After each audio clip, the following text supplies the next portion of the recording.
Why does a cold stone warm up in our palm and wake something inside us? Why do some objects feel foreign while others feel like they've belonged to us for centuries? Stones aren't just minerals. They're witnesses to time. They're crystallized pieces of the Earth's memory.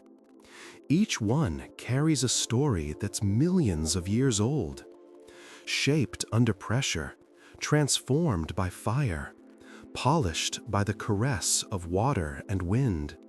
That's existence right there. Throughout human history, stones have meant more than decoration or tools. Ancient civilizations saw them as symbols of power, healing instruments, sacred objects.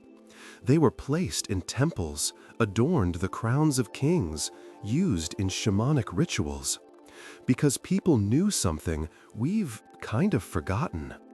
There's an invisible connection between matter and spirit. Everything outside is a reflection of something inside. Carl Jung taught us that the collective unconscious speaks through universal symbols. In our dreams, in our choices, in the objects we're drawn to, our unconscious sends us messages. These messages aren't read with logic, they're read with intuition. When your hand reaches toward a stone, you're actually reaching toward a truth inside yourself. That stone isn't random. It's a mirror of your current state of mind, your need, your hidden power. Today, I'm inviting you on a journey. Quiet the mental noise. Take a deep breath. Look at the 3 stones in front of you, but not with your eyes, with your feelings. This isn't a scientific test. It's a symbolic conversation, a dialogue between your consciousness and your soul. Your choice won't define you, but it will reveal the energy that's active inside you right now, the lesson you're working on, the power that's ready to awaken. Each stone carries an archetype. One represents durability, another represents flow, the third represents clarity. These aren't opposing forces, they're different vibrations of the same truth. As Jung said, until you make the unconscious conscious, it will direct your life and you will call it fate. Use this moment as a mirror. Follow that quiet inner pull, not your logic. That gentle internal voice that says, this one. Now, close your eyes. Breathe. Look at the stones. Which one is speaking to you? Which one is calling your name? Your choice isn't a coincidence. It's a message from the depths of your soul that's been waiting to be heard. So here's what I want you to do. Don't overthink this. Don't analyze it to death. Just feel. Let your gut tell you which stone is yours, because somewhere deep down you already know. Your unconscious has already made the choice. All you have to do is listen. This isn't about getting it right or wrong. There is no right or wrong here. It's about recognition, about seeing yourself reflected in something outside of you and going, yeah, that's me. These stones have been here for millions of years. They've seen civilizations rise and fall. They've been buried, unearthed, shaped by forces we can barely comprehend. And now they're here, waiting for you to choose, waiting to show you something about yourself you might have forgotten, something you might need to remember right now, in this exact moment of your life. Jung believed that nothing in psychology is accidental. Every attraction, every repulsion, every choice we make is meaningful. It's all connected to the deeper work our psyche is doing beneath the surface. So when you pick a stone, you're not just picking a pretty object, you're picking a symbol, a teacher, a guide. You're saying yes to a particular energy, a particular lesson, a particular aspect of yourself that wants attention. So take your time. There's no rush. Look at each stone. Notice which one your eyes keep coming back to. Notice which one makes you feel something, even if you can't name what that feeling is. Notice which one seems to glow a little brighter than the others, even though logically they're all just sitting there the same way. That's your intuition talking. That's your soul whispering. And trust me, it knows what it's doing. Are you ready? Have you made your choice? Good. Now let's see what your stone has to tell you. Obsidian, the stone of resilience. If you felt drawn to this dark, almost black stone, you're carrying something volcanic inside you. Obsidian isn't just pretty to look at. It's born from fire and pressure. It forms when lava cools down so fast that it doesn't even have time to think about what it's becoming. It's the crystallized version of intense transformation. And here's the thing about obsidian. It's sharp, like really sharp. Ancient civilizations used it for blades and arrowheads, but it's also fragile. It can shatter like glass. That's the paradox it holds. Strength and vulnerability all wrapped up in one. Just like you. You've faced the hard hits life throws at people. Maybe you had to grow up way too fast. Maybe responsibilities landed on your shoulders when you were still a kid, when you should have been out playing, not worrying about adult problems. Maybe someone you trusted let you down so badly that you learned the hardest lesson there is, that at the end of the day, you can really only count on yourself. These experiences didn't make you weak. No, they forged you. They turned you into steel. But here's what nobody tells you about becoming steel. That armor gets heavy. So heavy that sometimes you forget how to breathe underneath it. Resilience is your superpower. When things go sideways and everyone else is losing their minds, you're the one who stays calm. You're the rock, the one people lean on when the storm hits. You don't panic in a crisis. You don't fall apart when chaos shows up at your door. You just deal with it. And people notice that. They trust you because you're solid. You're that steady ground everyone needs when the world feels like it's shaking. When you set your mind on something, obstacles aren't walls. They're just steps you need to climb. Your determination is next level. You don't quit. You don't back down. You push through. But let's talk about the shadow side of all that strength, because there is one. Resilience can turn into rigidity if you're not careful. You've been strong for so long that you might have forgotten how to soften. Asking for help feels like admitting defeat. Crying feels like a luxury you can't afford. Resting feels like laziness. But here's the truth nobody wants to hear. No mountain can resist erosion forever. Water is soft, right? But give it enough time, and it will wear down the hardest rock. It will reshape entire landscapes. That's the power of softness. And you've been resisting it for way too long. This is where Jung's concept of the shadow comes in. Your shadow is that fragility you've been pushing down. It's the vulnerability you won't admit you have. It's the fear, the exhaustion, the uncertainty you've been hiding in a dark corner of your soul. You think if you acknowledge it, you'll crumble.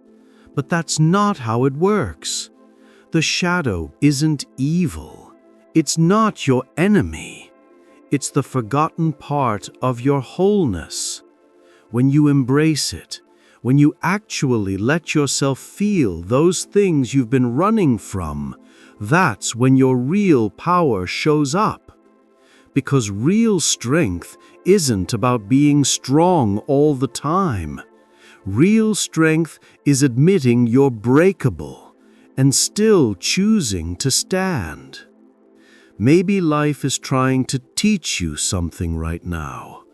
Maybe it's showing you that control is an illusion, that you can't force everything, that sometimes you need to trust, to let go, to surrender to the flow instead of fighting against it every single second.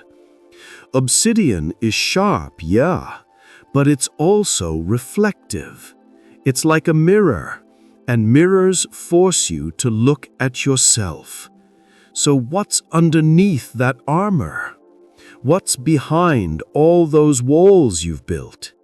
Is that tender heart you've been protecting still beating? Because I think it is. I think it's been beating this whole time, just waiting for you to pay attention to it. You can soften without losing your strength. You can be powerful and still ask for help. Being strong doesn't mean carrying everything alone. Sometimes the bravest thing you can do is say, "I'm tired." Sometimes the biggest victory is taking a break. The obsidian stone is reminding you of something important. You were born from fire, yes, but that doesn't mean you have to keep burning forever. You can cool down. You can take shape. You can rest. Protect your boundaries, absolutely, but lower your walls. Be strong, but not hard. Be resilient, but flexible. Because the trees that survive the longest storms aren't the stiff ones. They're the ones that know how to bend. And you deserve to be both strong and soft. These two things don't cancel each other out. They complete each other. They make you whole. So let yourself be human. Let yourself feel. Let yourself need. Because that's not weakness. That's courage. And you've got plenty of that already. Aquamarine, the stone of flow. If you were drawn to this clear sea blue stone, your soul speaks the language of water. Aquamarine is the ocean crystallized. It carries calmness and depth. When you look at it, it gives you peace, like listening to the rhythmic sound of waves. This stone is the symbol of those who don't resist, souls who can stay in the flow.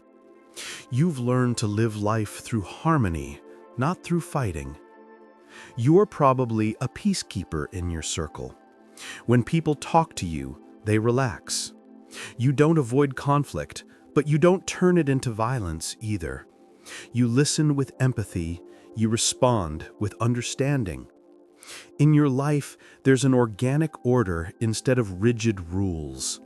Your plans are flexible, your goals are clear, but your path is winding. And that doesn't bother you because you know the river doesn't flow straight, but it always reaches the sea.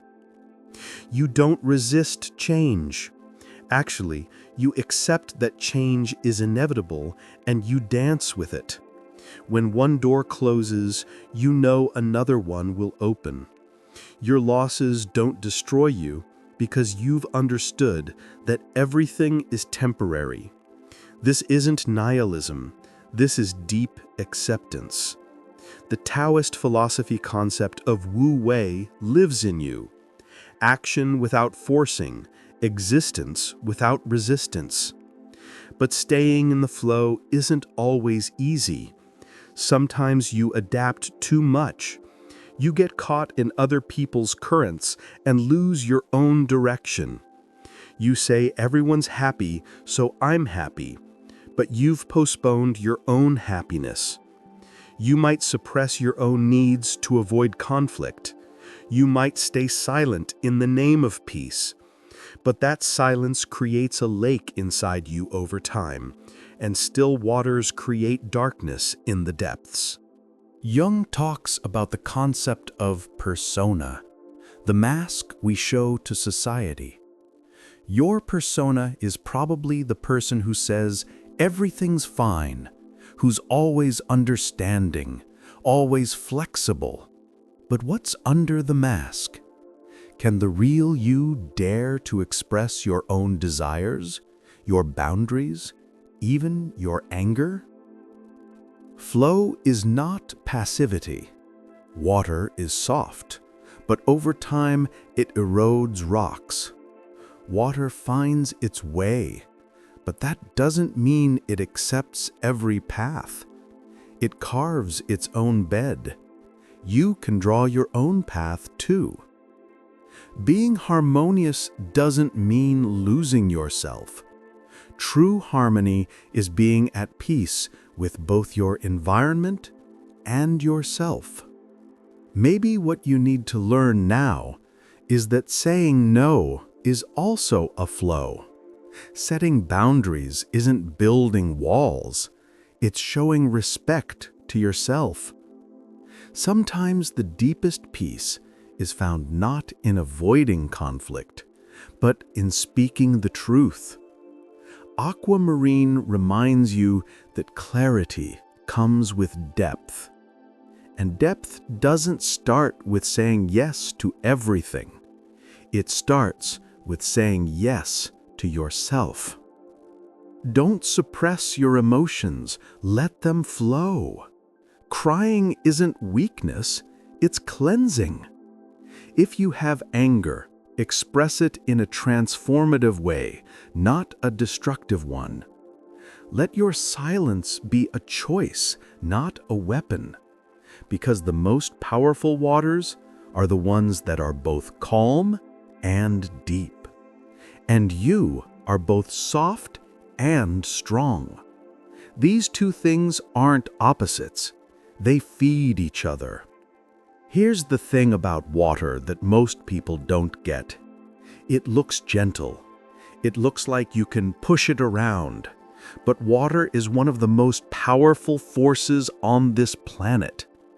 It shapes coastlines. It cuts through mountains. It sustains all life. And it does all of that without ever being rigid, without ever being hard. That's you. That's your power. You think your softness makes you weak, but it's actually what makes you unstoppable. You've probably been told you're too nice, too accommodating, that you let people walk all over you. And maybe sometimes that's true. Maybe you do give too much. Maybe you do say yes when you mean no. But that doesn't mean your nature is wrong. It means you haven't learned how to channel it yet. Water in a river is beautiful and life-giving. Water in a flood is devastating. Same element, different expression. You get to choose which one you want to be. The challenge for you isn't to become harder. It's to become more intentional, to flow with purpose, to adapt with awareness, to be soft with people who deserve your softness, and firm with people who take advantage of it. Because boundaries aren't betrayals, they're acts of self-love. And you can be the most compassionate, understanding, flowing person in the world, and still have lines that people can't cross. So let the Aquamarine remind you. You don't have to be everything to everyone. You don't have to absorb everyone's emotions. You don't have to fix everyone's problems. Sometimes the most loving thing you can do is step back and let people find their own way. Just like water does. It offers itself, but it doesn't drown you. It nourishes, but it doesn't deplete itself. And that's the balance you're learning right now. Quartz crystal, the stone of clarity. If you chose this transparent, light-refracting stone, there's a seeker living inside you. Quartz crystal is pure consciousness. It doesn't just reflect light, it breaks it apart and turns it into a rainbow. This stone represents the clarity of mind, the purity of spirit, the search for truth. You're a soul that doesn't settle for what's on the surface. You're the one who dives deep, who searches for what's real. You've probably been asking questions since you were a kid. You keep asking why. Ready-made answers don't satisfy you. You don't blindly obey authority. You want to experience things yourself, understand them, internalize them. This is a quality that makes you both deep and lonely, because most people prefer to live on the surface, but you're diving to the bottom of the ocean. Your mental clarity is sharp. You can analyze complex situations, see patterns, make connections. People consult you because you can see the truth behind emotional clouds. Impartial, objective, fair. But this clarity can sometimes be perceived as cold, because truth isn't always gentle, and you don't shy away from softening it. Jung's thinking type archetype lives in you. You experience the world through logic, analysis, and understanding. But Jung also warned that every strong function leaves a weak opposite in the shadow. Your shadow is emotionality. You might suppress your feelings, judge them as illogical, but emotions aren't illogical. They just speak a different language. Maybe you're a perfectionist. You want everything to be meaningful, consistent, clear. Uncertainty bothers you. Gray areas, contradictions, unexplainable things. But life isn't always crystal clear. Sometimes it's murky, complex, full of paradoxes. And that's a reality that needs to be accepted. Your search leads you to wisdom, but be careful. It can also lead you to loneliness. You might become too introverted, get lost in the labyrinth of your own mind. Analyzing can become more important than experiencing. Knowing can be valued above feeling. But true clarity is at the point where mind and heart unite. Quartz crystal reminds you that light doesn't just live in thought. It lives in all of existence. Clarity isn't just mental sharpness. It's emotional honesty, spiritual openness, existential acceptance. Sometimes the deepest understanding comes when you stop trying to understand. Sometimes the greatest wisdom is admitting you don't know. Give yourself permission to feel, to be wrong, to be unclear. You don't have to be perfect. You're not anyway, and that's beautiful. Because perfection is a frozen state. Growth is a constant flow. Be clear like crystal, but don't be afraid to refract the light, because the rainbow is born from the breaking of light. Here's what nobody tells you about being the clear-minded one. It's exhausting. Everyone comes to you for answers. Everyone expects you to have it figured out. And you do, most of the time. You can cut through confusion like a knife through butter. You can see what others can't. But that doesn't mean you always want to. Sometimes you just want to not know. Sometimes you want to be confused and messy and uncertain like everyone else. But you can't turn it off, can you? That analytical mind of yours. It's always running, always processing, always trying to make sense of everything. You see a situation and immediately you're breaking it down into parts, finding the logic, spotting the inconsistencies. It's a gift, yeah, but it's also a curse, because some things aren't meant to be understood. Some things are just meant to be felt. But here's the thing. Emotions aren't problems to be solved. They're experiences to be had. They're not supposed to make sense. They're supposed to be felt. And the more you try to logic your way through them, the more disconnected you become from yourself. Because you're not just a brain walking around, you're a whole human being with a heart and a body and a soul. And all those parts need attention too. The quartz crystal is showing you something important. Clarity doesn't mean having all the answers.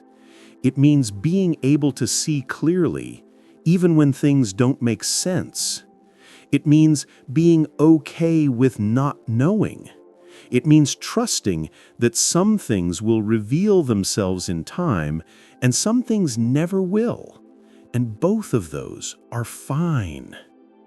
You don't have to figure everything out. You don't have to have an explanation for everything. You can just be.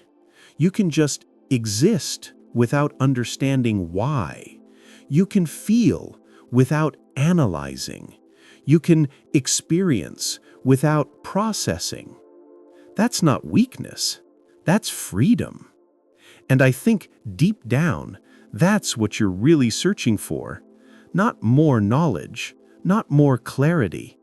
Just the freedom to be human, messy, complicated, beautifully imperfect human. The union of three stones. The journey to wholeness.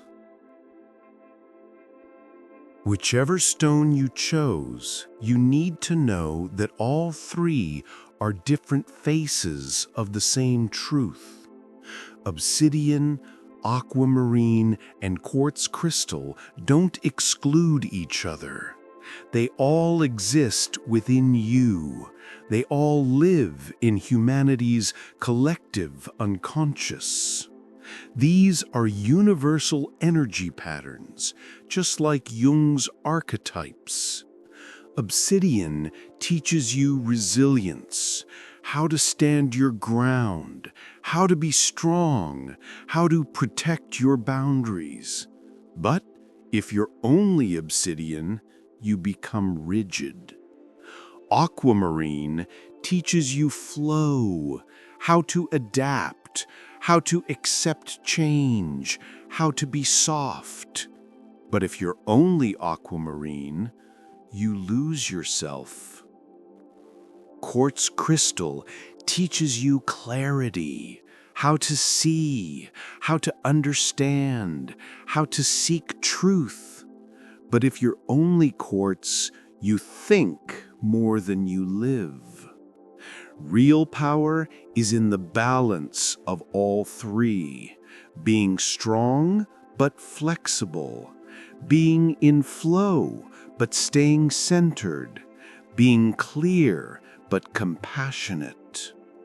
Jung called this individuation, the process of integrating all your parts, the conscious with the unconscious, thought with feeling, power with grace.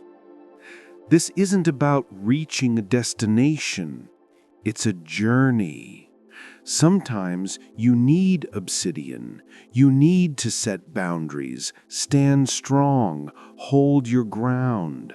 Sometimes you need aquamarine. You need to let go, flow, surrender to what is.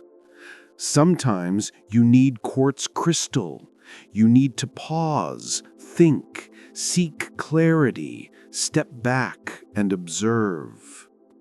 The stone you chose shows your current need, but tomorrow you might need a different stone. And that's natural. The soul isn't static, it's dynamic. It has seasons. Sometimes it's winter, sometimes it's spring, sometimes it's summer, sometimes it's fall. So ask yourself this: which stone is speaking to me today? Which energy inside me wants to wake up? And most importantly, how can I balance this energy? Because wholeness isn't about being one thing. Wholeness is about being everything, both hard and soft, both fluid and stable, both clear and mysterious. And you carry all of these potentials. Now you just need to remember. The stone you chose today held up a mirror. But remember, the mirror only reflects. The real power is behind the mirror. It's inside you. And that power never disappeared. It was just waiting to be remembered. Here's what I want you to really understand. You're not broken. You're not missing anything. You're not incomplete. You're just out of balance sometimes. We all are. That's what being human is. It's this constant dance between different energies, different needs, different parts of ourselves that all want attention at the same time. Some days you need to be the obsidian. You need that volcanic strength.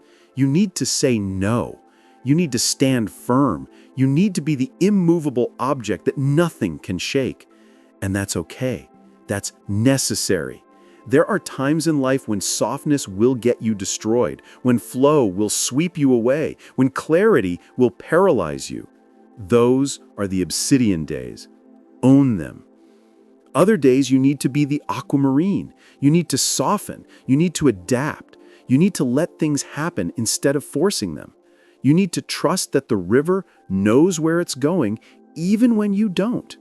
Those are the days when your strength becomes stubbornness, when your boundaries become walls, when your determination becomes exhaustion. Those are the aquamarine days. Surrender to them. And then there are days when you need to be the quartz crystal, days when you need to step back and just observe, days when you need to think, to process, to understand, days when you need clarity more than you need comfort. Those are the quartz days. Honor them. The mistake most people make is thinking they have to be one thing. They identify with one stone and reject the others. I'm strong, so I can't be soft. I'm flexible, so I can't have boundaries. I'm logical, so I can't be emotional. But that's not how it works. That's not how any of this works. You're all of it. You're the whole spectrum. And the goal isn't to pick one and stick with it. The goal is to know which one you need when. Jung spent his entire life trying to teach people this, that we contain multitudes, that we're not meant to be simple or one-dimensional, that our complexity is our strength, not our weakness. The conscious and the unconscious, the light and the shadow, the masculine and the feminine, the thinking and the feeling, all of it exists in you. All of it has value. All of it has a place. So stop trying to be just one thing. Stop trying to fit yourself into a box. Stop trying to be consistent all the time. You're a human being, not a brand. You're allowed to be strong on Monday and soft on Tuesday. You're allowed to flow in the morning and need clarity by evening. You're allowed to change. You're allowed to be different things at different times. That's not being fake. That's being whole. Now tell me, which stone called to your heart? Think about it. Feel it. And remember, there's no wrong answer here. There's only your answer. And that's the one that matters.